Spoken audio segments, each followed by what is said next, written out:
El Ministerio de Salud reveló que hasta el año pasado se calculaban que unas 65.000 personas tenían el virus del VIH o del SIDA, pero que sin embargo el diagnóstico llegaba a los 25.000. Según la Asociación Médica Mundial, también se señalaba que había muchas trabas para los programas de prevención de la transmisión del VIH, precisamente porque muchas personas tenían miedo a dar más información o información precisa porque no querían que se revelara luego esta data.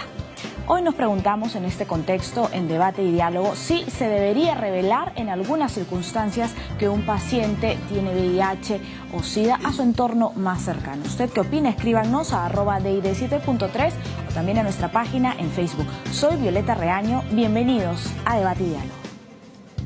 No a la discriminación. Revelar un secreto puede salvar vidas. El médico tiene la obligación de guardar el secreto por cuestiones profesionales. Debe primar la seguridad y salud de las personas. Las personas tienen derecho a decidir a quienes revelan su enfermedad. Un médico puede ser denunciado. Solo el paciente puede informar su diagnóstico. El bien colectivo pesa más que los intereses del individuo. El paciente puede ser irresponsable con su enfermedad. Existen muchos estigmas frente al Los SIDA. portadores siguen teniendo derechos. Todo paciente tiene derecho a la privacidad de su diagnóstico. Más canales de información para conocer esta enfermedad.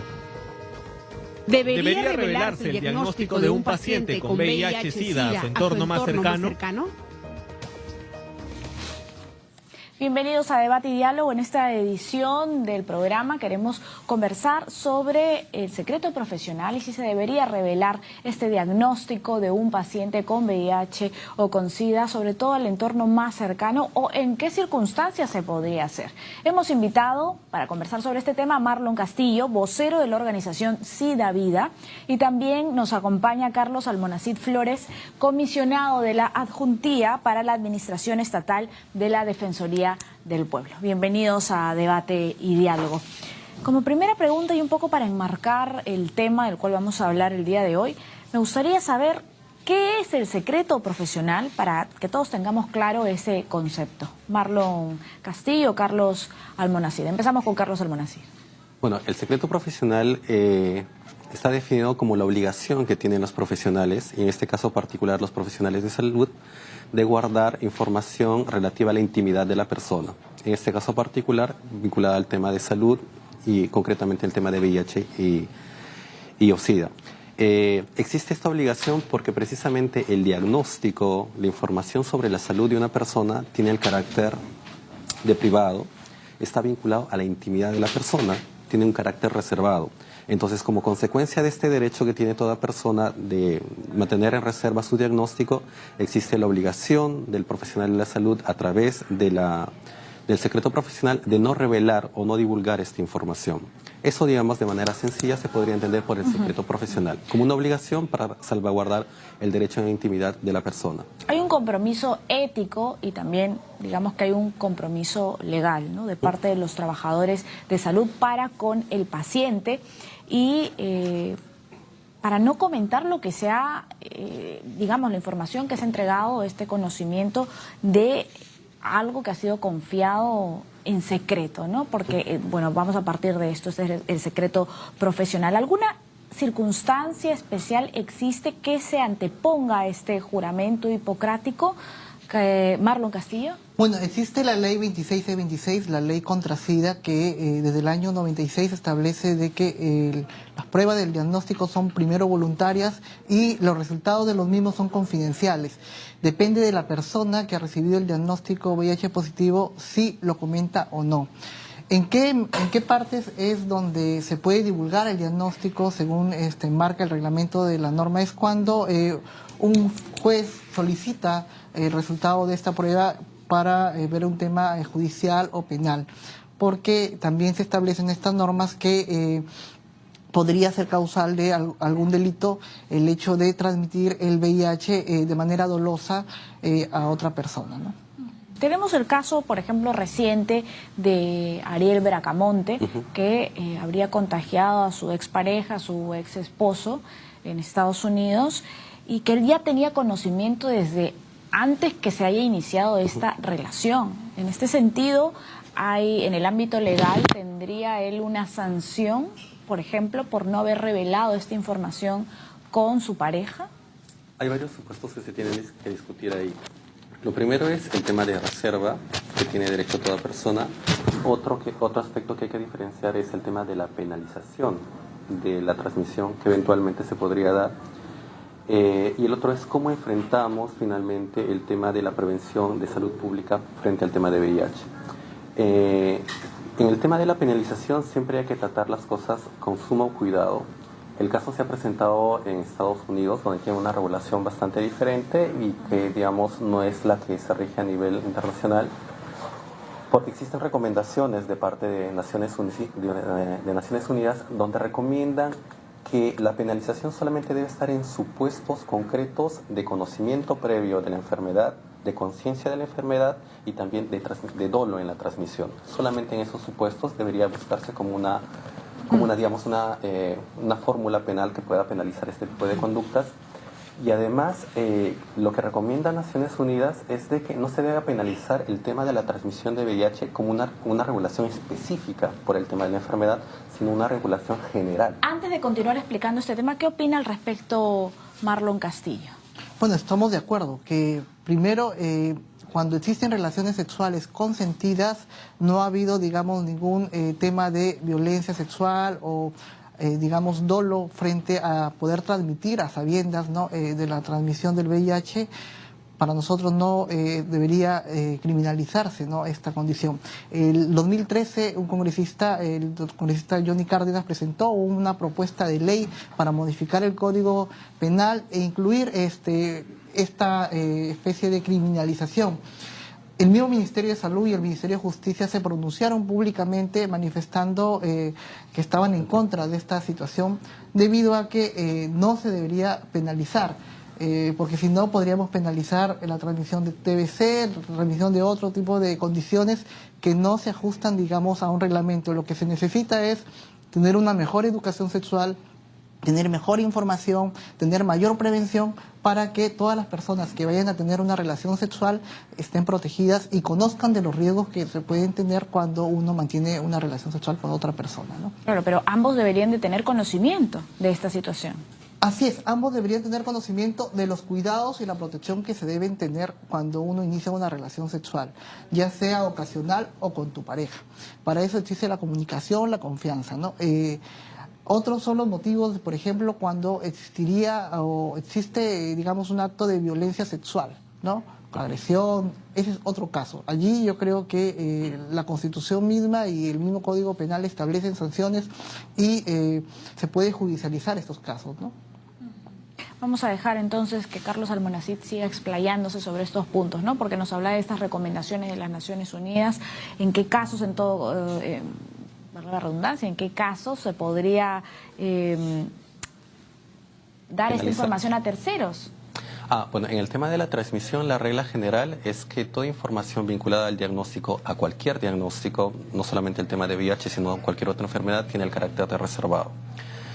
Y esta situación, digamos, que amerita el carácter reservado del diagnóstico también prohíbe la divulgación de parte del profesional o los profesionales de la salud. ¿En qué casos se puede, digamos, exceptuar la divulgación de la información de un diagnóstico? Lo establece claramente la Ley General de Salud.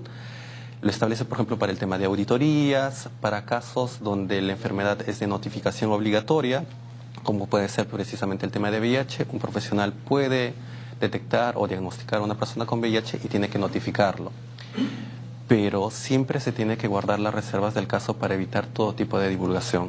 Porque en el caso específico del tema de VIH, la divulgación de la enfermedad o digamos, la divulgación del diagnóstico de la persona, además de que implica una vulneración de la intimidad de la persona, lo que va a generar son situaciones de estigma y discriminación, porque hay una carga por la falta de desconocimiento contra este grupo de personas, de grupo de ciudadanos y ciudadanas.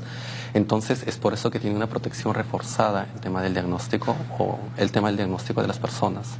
Pero en el caso, por ejemplo, que hemos mencionado, el caso de Ariel Bracamonte, que su pareja señala que él luego se enteró de que en realidad Bracamonte lo sabía de antes que ellos iniciaran la relación, ¿Hay posibilidades entonces de que tenga, y vuelvo a la pregunta, ¿no?, una sanción penal? ¿Habría la posibilidad en esas circunstancias de que el médico hubiera conversado con su ya esposo? No. Claro, el tema es bastante delicado, pero en principio, como señalaba, las Naciones Unidas lo que recomienda es que solamente se pueda penalizar estos supuestos, solamente cuando la persona es consciente, sabe de la enfermedad y lo hace de manera dolosa. Que a propósito de eso también, UNOUSIDA señala que son bien contados los supuestos en los cuales se da, porque por lo general cuando la gente se le informa del diagnóstico suele ser bastante, digamos, responsable y toma los cuidados adecuados para evitar la transmisión. Entonces solamente se podría penalizar en unos supuestos bien determinados, básicamente cuando hay un dolo y un conocimiento previo de la enfermedad. Claro, se ha hablado de responsabilidad, ¿no? Exacto. Hay aquí una responsabilidad, no solamente con las personas que han sido diagnosticadas de VIH, sino con personas que son diagnosticadas con cualquier otra enfermedad. ¿Por qué sigue este componente negativo alrededor del VIH y de otras enfermedades de transmisión sexual, Marlon Castillo? Recordemos que el VIH se inicia en los años 80 y en un círculo llegada al tema de la comunidad homosexual, ¿no? Entonces, a raíz de eso se crea un estigma y una discriminación hacia esta comunidad. Posteriormente, con los años han pasado, se sabe que el VIH no discrimina a nadie, que el VIH cualquiera puede ser vulnerable a contraer VIH. Entonces, como va ligado también a la forma de transmisión, que es por la mayoría de veces, casi el 80 o 90% de nuestro país, por la vía sexual, es, digamos, cuestionable en el tema moral. Entonces, probablemente estigmatizado. Claro, estigmatizado socialmente porque adquiriste el VIH por la condición o por una orientación sexual distinta o según no utilizaste el preservativo al momento de tener tus relaciones sexuales, o la vinculan con el tema de la promiscuidad.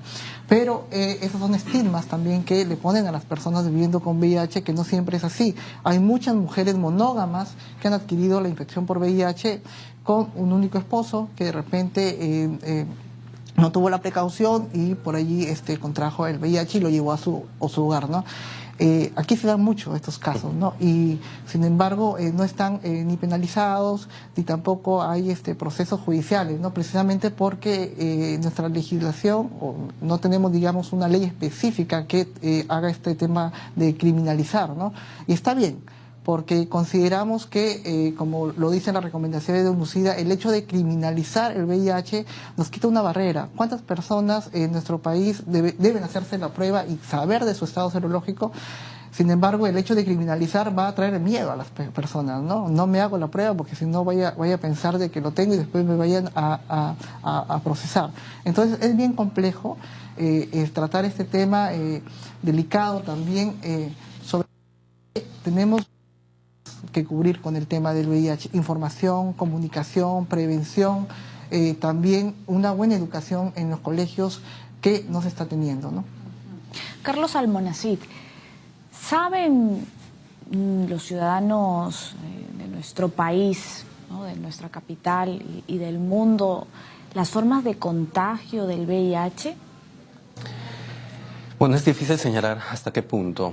De hecho, siempre es necesario reforzar el tema de comunicación, a tratar de saber de qué trata la enfermedad, las implicancias que tiene la misma y obviamente sobre el tema de transmisión. Como señalaba Marlon, creemos que todavía existe un esfuerzo por realizar para que la gente se pueda empoderar básicamente y saber de qué trata el diagnóstico, qué significa la enfermedad, qué significa el VIH, qué significa la etapa final de la enfermedad, que es el SIDA, cuáles son las formas de transmisión, cómo no se transmite el VIH, justamente para evitar el tema de estigma y discriminación.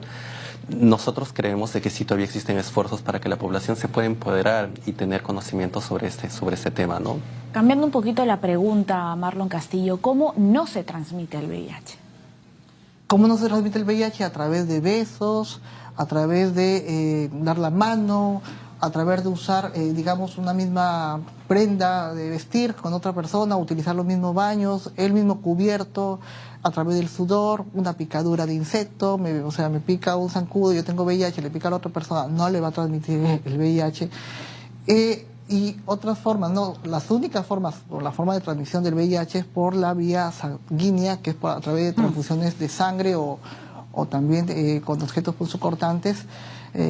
Luego también a través de relaciones sexuales no protegidas y de madre e hijo cuando la mamá tiene VIH y puede transmitir al momento del parto o en la lactancia al bebé, ¿no? Son las únicas formas. Es decir, que hay más probabilidades de contagiarse de un resfrío, ¿verdad? O sí, que del VIH, porque el VIH se transmite más que se contagia porque el VIH no está en el ambiente. Entonces hay vías como es que puedas transmitir o adquirir el VIH. Pero en cambio hay otras formas de, digamos, bacilos o bacterias que pueden estar en el medio ambiente que sí son más fáciles, ¿no? Por eso muchas personas creen que al estar cerca de una persona viviendo con VIH le puede transmitir o tienen miedo, ¿no? Entonces, o trabajando, ¿no? Trabajando, en el mismo o en ámbito de la oficina, etcétera. No hay ningún riesgo, no hay ningún riesgo. Bien, nos vamos a una pausa y continuamos luego de unos minutos para seguir hablando sobre este tema. ¿Debería revelarse el diagnóstico de un paciente con VIH o con SIDA, sobre todo a su entorno más cercano, más íntimo? ¿Usted qué opina? Escríbanos a las redes sociales. Ya volvemos.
revelarse el diagnóstico de un paciente con VIH-Sida a su entorno más cercano, a su familia, por ejemplo, a la pareja? Escríbanos a las redes sociales que luego leeremos en vivo todos los comentarios y también las preguntas.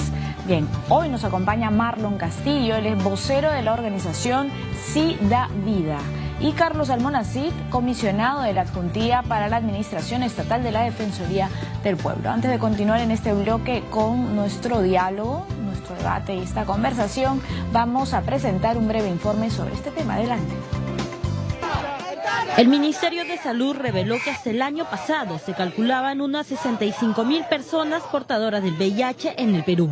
pero solo 25.000 casos han sido diagnosticados. La transmisión por vía sexual es la forma más común de contagio, con un 97% de incidencia. A inicio de este año se presentó la actualización a la norma técnica de salud para la atención integral del adulto con infección de VIH, con el objetivo de mejorar la calidad de vida de esta población y lograr una mayor reducción de casos, así como educar a la población en cuanto a prevención de la transmisión de VIH, para evitar las conductas de riesgo, promoviendo el uso del preservativo en todas las relaciones sexuales. En ese sentido, la Asociación Médica Mundial señala que el miedo a la entrega no autorizada de información afecta a la eficacia de los programas de prevención. Asimismo, indica que la protección de la información médica personal sobre casos de VIH es una amenaza para la salud pública. En tanto, hace unos años nuestro país promulgó la Ley 26626, denominada Ley contra SIDA, que contiene 3 aspectos importantes. Toda persona que vive con el VIH-SIDA tiene derecho a continuar trabajando. Si un trabajador es despedido por su condición, se considera despido nulo. Por último, no debe exigirse la prueba de diagnóstico de VIH para iniciar o mantener un trabajo.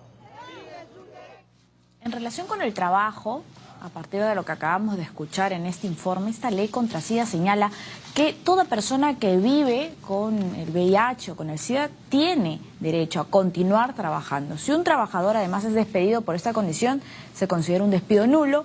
Y finalmente, que no se debe de exigir la prueba de diagnóstico VIH-SIDA para iniciar o mantener un trabajo, ¿verdad? Sin embargo, hay situaciones en las que algún centro laboral pide un certificado. ¿Esto va contra la ley, Carlos Almonacid? Sí, concretamente, como señalas, va contra la ley. La ley contra SIDA, que fue modificada posteriormente, establece claramente que esta información tiene el carácter de reservada, la prueba es obligatoria y no se puede exigir salvo en los supuestos establecidos en la misma norma. ¿Cuáles son estos supuestos? Es el tema de donantes, donde obviamente es necesario proteger la salud de terceros, y en el tema de la transmisión madre-niño, cuando es para evitar justamente que exista una transmisión de la mujer gestante al recién nacido. Solamente en esos supuestos es donde se puede, digamos, acceder o exigir las pruebas para llevar a cabo o para que estas personas, o se puede exigir la prueba en estos supuestos, solamente en estos supuestos. En los demás supuestos, salvo que una ley expresamente lo establezca, no es exigible la prueba de VIH. Y cuando se da en una situación laboral, claro, es vulneratoria de derechos, va contra la norma y obviamente va a generar discriminación. Marlon Castillo. ¿Hay discriminación en los centros de trabajo? Sí, el VIH ha dejado de ser una sentencia de muerte. El VIH es una condición crónica, como lo puede ser la diabetes, como lo puede ser una hipertensión. Entonces, la medicación que recibe una persona que vive con VIH hace de que ésta se pueda desenvolver de manera eficientemente en algún centro laboral, en cualquiera lo que sea. Entonces, no podría ser despedido porque, digamos, está vitalmente, físicamente, con la energía necesaria como para poder y continuar trabajando. Pero sí existe discriminación en los centros laborales.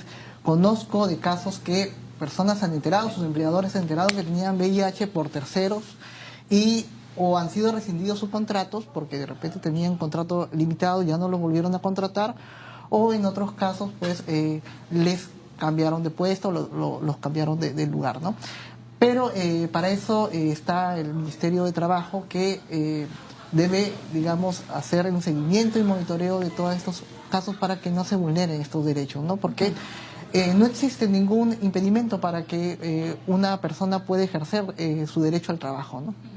Hay que educar también cómo evitar las conductas de riesgo para finalmente evitar la transmisión del VIH y hablar de transmisión y no de contagio, como usted lo mencionaba. Sí, bueno, y además la OIT y también el Ministerio de Trabajo tiene reglas específicas para evitar la transmisión, por ejemplo, o los riesgos del VIH en el espacio laboral, ¿no? Y yo creo que todas las empresas, todas las instituciones que tienen un número más o menos grande y regular de trabajadores debería tener su plan implementado, ¿no? Un plan de riesgo sobre el tema de VIH y además hacer de conocimiento de sus trabajadores que deberían tener las medidas de bioseguridad en algunos casos, ¿no? Si es que tienen trabajos, por ejemplo, con manipulación de sangre o qué sé yo, que pudieran cortarse o digamos, algún tipo de riesgo, ¿no? Claro.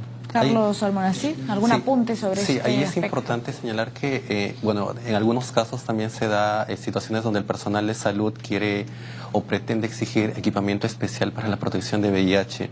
¿Y es necesario? No es necesario, porque lo que se tiene que adoptar es toda medida de protección que pueda evitar cualquier transmisión por accidentes punzocortantes o cualquier transmisión relacionada con el tema de contacto con sangre.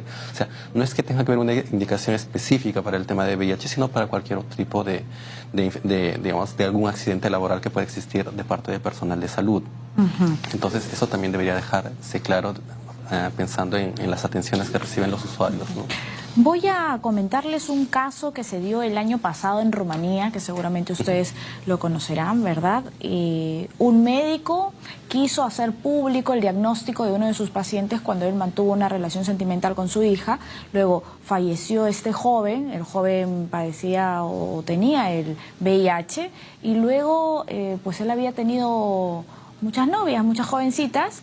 Dos de ellas, por ejemplo, habían sido transmitidas con el VIH y este joven no había conversado con sus parejas anteriormente. Entonces, se dio la polémica de si el médico debió hacer pública este diagnóstico, ¿no? La enfermedad de este joven, Daniel Decu, de 24 años. Sin embargo, la madre del joven lo había amenazado con acciones legales si es que lo comentaba. Y según la ley rumana, una persona que sepa que tiene VIH, SIDA y contagia a otra puede ser castigada con pena de cárcel de hasta 15 años, ¿no? Entre 5 y 15 años, pero también se especifica que si la persona que padece o que tiene este diagnóstico no tiene que informar a sus parejas sexuales sobre esta enfermedad, pero sí se obliga a practicar el sexo con protección, ¿no? Fue amenazado este médico con una demanda, ¿no? La madre dijo, voy a tomar acciones legales. ¿Ustedes qué opinan? ¿Se debió hacer público el diagnóstico? No. Quizás de esa manera se pudo haber evitado la transmisión a estas dos jovencitas, ¿o no, Marlon Castillo? Bueno, yo creo que debería haberse guardado, se debe guardar el tema del secreto profesional. Aquí lo que yo insisto y hace falta es el tema de educación.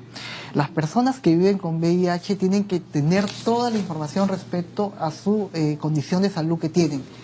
El hecho de tener VIH no me faculta, digamos, a que yo pueda tener relaciones sexuales sin preservativos, porque puede ocasionar daños a la propia salud de las personas viviendo con VIH, porque existe la reinfección o superinfección. Es decir, que si yo tengo unas relaciones sexuales desprotegidas con otra persona que probablemente pueda tener VIH, puedo adquirir una nueva cepa del virus que me acelera mi condición de salud y además me puede causar diversos problemas, incluso resistencia medicamentosa, es decir, tomar otros fármacos. Pero también es verdad que hay personas irresponsables, ¿no? También es verdad, sí. Por lo tanto, yo creo que el consejo que hay que tener aquí con las personas que viven con VIH es que en toda relación sexual tienen que, digamos, usar preservativo. Ya es cuestión de él si decide o no comentarle o informarle de su condición de salud a su pareja ocasional o pareja firme, pero siempre protegiéndose.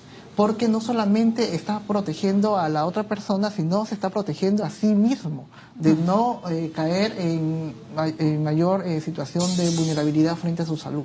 Claro, ahora este joven estuvo con cerca de 40 parejas sexuales que tuvieron que esperar hasta su muerte para poder hacerse una prueba de VIH, ¿no? Claro. Surge por eso esta polémica. Sí, y no, digamos, el caso que relatas no es el único, también se presentó en Colombia, donde se presentó un supuesto bastante semejante. Pero es que hay que diferenciar un poco las cosas de cómo abordamos la problemática del VIH, y si al abordar la problemática de VIH tenemos que recurrir al tema de divulgación de la información. El caso que se presentó y el que más conocemos, que es en el caso de Colombia, este caso también se llevó a la vía judicial, y que lo que determinó la Corte en su oportunidad allá en Colombia es que no era necesaria la divulgación o la publicación de la información para abordar la situación que se había presentado. Esta persona había fallecido, se sabía el diagnóstico y no era necesario publicitarlo, porque en el caso de Colombia se publicitó incluso a través de un medio de comunicación masivo, un periódico. Lo que ellos señalaban es que salvaguardando la reserva de la información que tenía la persona y obviamente también su entorno más cercano, porque habría que pensar en los familiares, lo que se tenía que hacer era justamente una búsqueda de los casos que habían tenido contacto con la persona que vivía con VIH. Y ya entonces dependía mucho de la acción proactiva de parte del Ministerio de Salud o de los establecimientos de salud, identificar y tratar de ver hasta dónde había llegado esta transmisión. Pero el tema de la divulgación pública vulneraba el tema de intimidad y, como señalo, no solamente el tema de la persona que ya había fallecido, sino también el tema de su familia, de su entorno. Y en el caso particular que comentabas también estaba involucrado el tema de derecho a la intimidad de la madre. Claro, pero ahora hay casos también de enfermedades sexuales en el que el médico habla con una persona que no sabía que tenía quizás un diagnóstico, no necesariamente de VIH, sino de alguna otra ETS, y esta persona pues tiene que comunicarse con las parejas que ha tenido, si es que ha tenido varias parejas, ¿no? Hablar con su enamorado, con su amigo, con su esposo y decirle la situación. Pero estamos hablando igual de un caso de una persona, o un supuesto responsable. Exacto. ¿Qué pasa de una persona de un supuesto de una persona irresponsable que además no tiene en cuenta lo que comentaba usted, ¿no? De su propia vida, porque es un riesgo. Una persona que tiene este diagnóstico de VIH también tiene que protegerse. Así es, el usuario o el paciente tiene que recibir toda una asesoría psicológica y un seguimiento. Una vez que recibes el diagnóstico, no es allí simplemente darte medicamentos, sino continuar con una asesoría psicológica, emocional, porque no es tan fácil, digamos, para una persona que recibe un diagnóstico viviendo con VIH, porque existe la negación, existe un montón de factores que podrían ocasionar de que esta persona pudiera tener conductas no tan responsables con su vida o con los demás.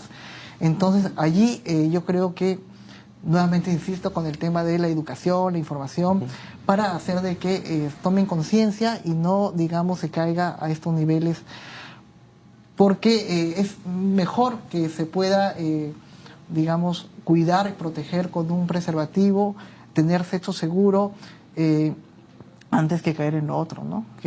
Con estos problemas de transmisión.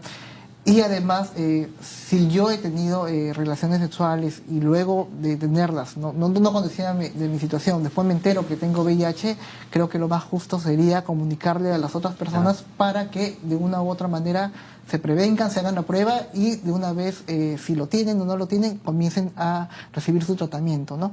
Porque con el tratamiento puede vivir muchos años de vida y tener una calidad de vida muy buena, ¿no? Claro, la tecnología también ha avanzado, ¿no? Estamos en otros tiempos. ¿Cuál sería esta esperanza de vida que existe hoy en día, después de haberse diagnosticado el VIH? Bueno, en nuestro país tenemos personas con 30 años. Digamos, ¿no? Desde los primeros años de que se inició la pandemia, en el 83 se presentó el primer caso en nuestro país, y hay personas que ya tienen cerca de 30 años viviendo con VIH, saludables, aún y que aún no tienen SIDA, porque es diferente hablar de VIH y de SIDA. Incluso personas que pudieron en algún momento tener SIDA porque no tenían los medicamentos, antes no había muchos medicamentos, regresaron al tema asintomático a obtener el VIH porque los medicamentos, digamos, de cierta manera lo hicieron fortalecerse en su organismo inmunológico y regresaron a ser asintomáticos. Sí, se puede, claro. ¿Se puede hacer ese cambio? Es una etapa, claro. No es la etapa final.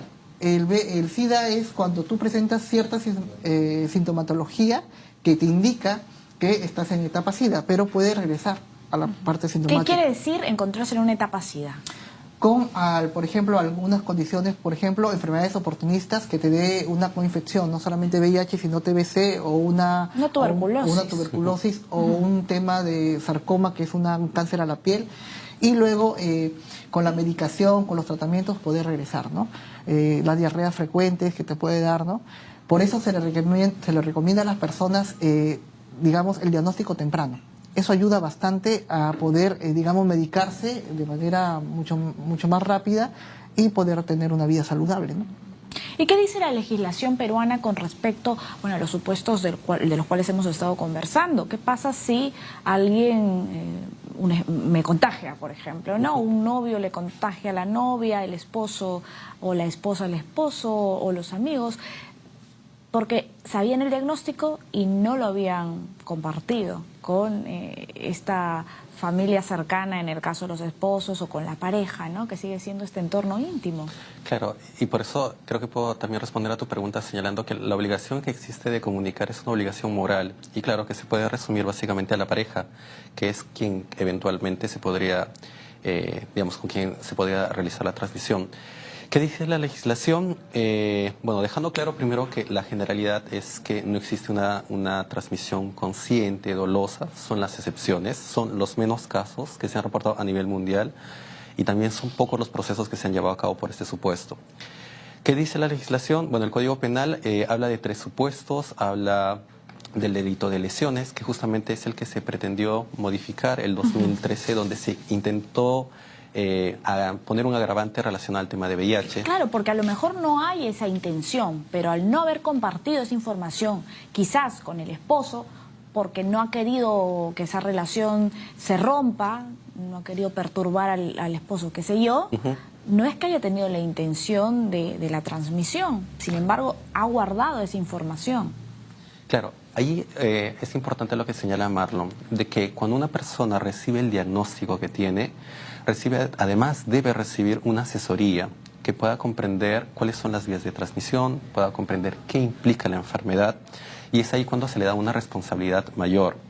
Entonces, esa es la responsabilidad que se tiene que medir para ver en todo caso si la conducta, como te insisto... Es una acción dolosa, ¿no? Claro, tendría que ver el tema, el supuesto es concretamente el tema del dolo. La intencionalidad. Obviamente hay que evaluar eso conjuntamente con el tema de información, pero yo insistiría que son los menos supuestos. En los demás supuestos, al menos lo que se ha registrado, más allá de lo que pueda parecer, digamos, o se puede especular de la información, el registro científico que existe de casos es que la mayoría de personas que reciben el diagnóstico asumen, bueno, luego de un proceso, la responsabilidad y tienen medidas de cuidado para evitar la transmisión. En los otros supuestos donde se pueda dar el dolo y eventualmente se pueda penalizar estas conductas, son las menos y son las excepciones en la generalidad de casos. Ahora, el Código Penal establece 3 supuestos, que básicamente es el tema de exposición de persona en situación de peligro, que bueno, tiene un supuesto específico. Hay un tema de lesiones que, como te comentaba, intentó ser modificado para incursionar o para que se pueda poner un agravante vinculado al tema de VIH, y también está el tema de delitos contra la salud pública por el tema de transmisión de enfermedades. Son los 3 supuestos que eventualmente se podrían dar. Es momento de hacer una pausa nuevamente. Vamos a volver en el siguiente bloque para hablar de este tema, pero enfocándonos a los menores de edad, ¿no? En esa situación, el médico debe de compartir la información que hay del secreto profesional en el caso de que los pacientes diagnosticados con VIH sean menores de edad. Regresamos para conversar con nuestros especialistas sobre el tema. Ya volvemos.